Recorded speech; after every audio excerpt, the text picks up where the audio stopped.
Standing on Titan's Gates Bridge, Captain Jake Morrison observed the odd ships emerge on his displays. With its guns and sensors constantly scanning for threats, the enormous space station circled Earth like a metal moon. Jake had been in charge of the E station for 3 years, but he had never witnessed anything similar to the space was filled with enormous, silver alien ships that resembled teardrops. There were 12 of them, and each one was larger than a human fleet. They moved slowly and carefully in perfect formation, like Lieutenant Amy Foster stated in her communication that they were attempting to avoid frightening anyone. Sir, we're receiving a signal. If anyone could communicate with aliens, it would be Station Amy, the Earth Defense Force's top language specialist. Jake nodded, inserted it, and the main screen flickered before revealing the face of the monster, which was definitely not human, had gray skin, big black eyes, and an oddly moving mouth. Ways it donned what appeared to be a military uniform adorned with greetings. "I am Admiral Keithar of the Zenthari Empire," the extraterrestrial said in flawless English. Jake felt his heart pounding rapidly. This was actually the first time that we had come in peace to meet the people of this world. He fixed his uniform and moved forward after making contact with an extraterrestrial race. "My name is Captain Jake Morrison of Admiral, the aliens are big. Welcome to our solar system, Earth Defense Force. Your broadcasts made it easy to learn your language, and your eyes seem to scrutinize everything on the bridge. Amy leaned forward at her station and listened as we got closer to your star system. The notion that aliens could learn. She was more excited by human languages than anything else. How long have you been watching us, she said, referring to several months. Admiral Keithar retorted, we were taken aback to encounter such a vibrant society. Most worlds we uncover are. Colonel Rick Torres, a much simpler Marine, arrived on the bridge at that very moment.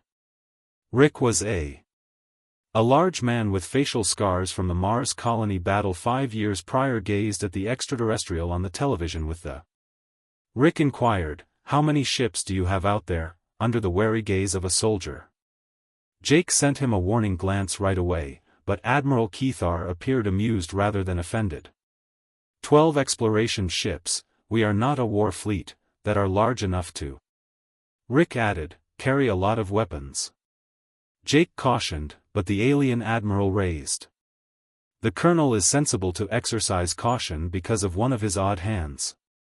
Yes, our ships have armaments, but mainly for defense on lengthy interstellar travels. We've come a long way to get to your Earth, Amy. Worked rapidly at her station, sir, examining the alien language structure and speech patterns.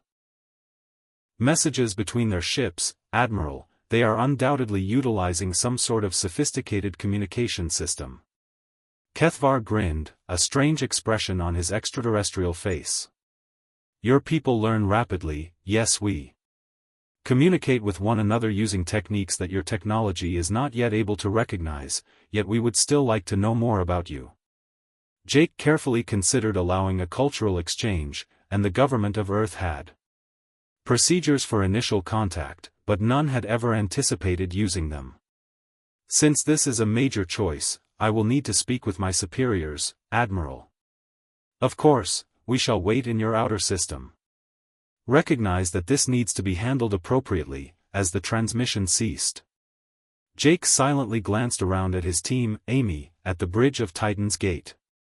Appeared thrilled, Rick was anxious, and everyone else appeared to be a mix of awe and fear. Get me to Earth.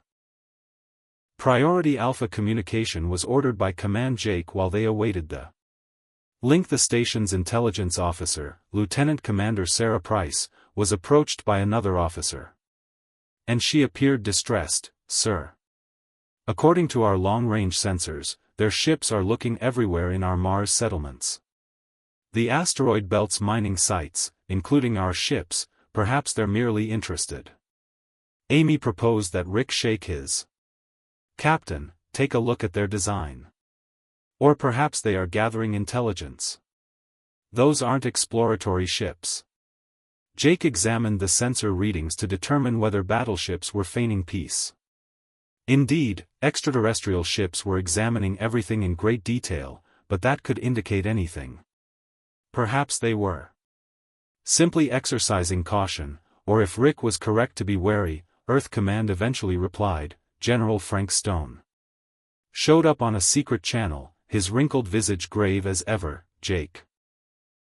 This is the most significant event in. The President wants complete diplomatic relations, but we will be quite cautious about it, sir.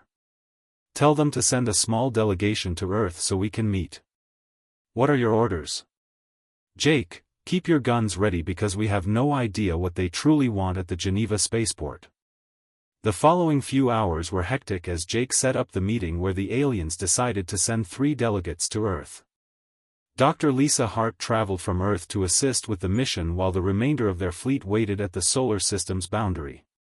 Lisa was an authority on human societies and cultures, and she would aid in the aliens' understanding of mankind, and she was thrilled at the opportunity to discover a completely new civilization. This is amazing, Lisa said to Jake as they got ready for the aliens to arrive. Consider what we can learn from one another's technology, history, and thought processes.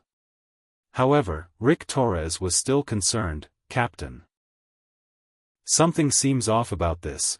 Why would a fleet of ships that large be needed for peaceful exploration, and why are they so interested in our military prowess? But Jake's responses to the aliens were poor. Seemed amiable enough, but as Rick observed the alien ship approaching Earth, he had strong suspicions about possible dangers.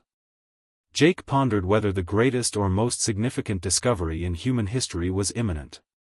By mistake, thousands of people were watching from behind security barriers when the shuttle touched down at Geneva spaceport.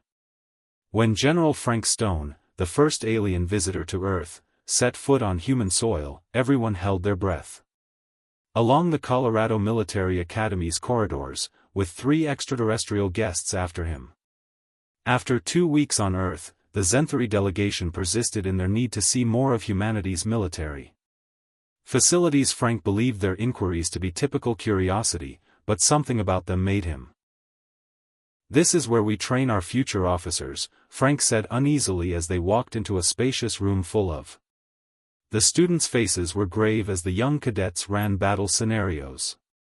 Admiral Keithar organized their assaults and defenses on holographic battlefields. The children, some of whom were only 12 years old, moved tactical pieces, but they stopped walking and stared at them. One teenage girl was instructing her team on how to encircle the simulation table like seasoned generals. A protracted campaign supply lines while another lad assessed an opposing position. Sakthara, the Zenthari ambassador, replied, "These are children." Her voice sounded odd, like, "Yes, we begin military schooling," she said, trying not to exhibit emotion. By the time they graduate, they have a greater understanding of strategy than the majority of adults, according to early Frank, the third alien. Since coming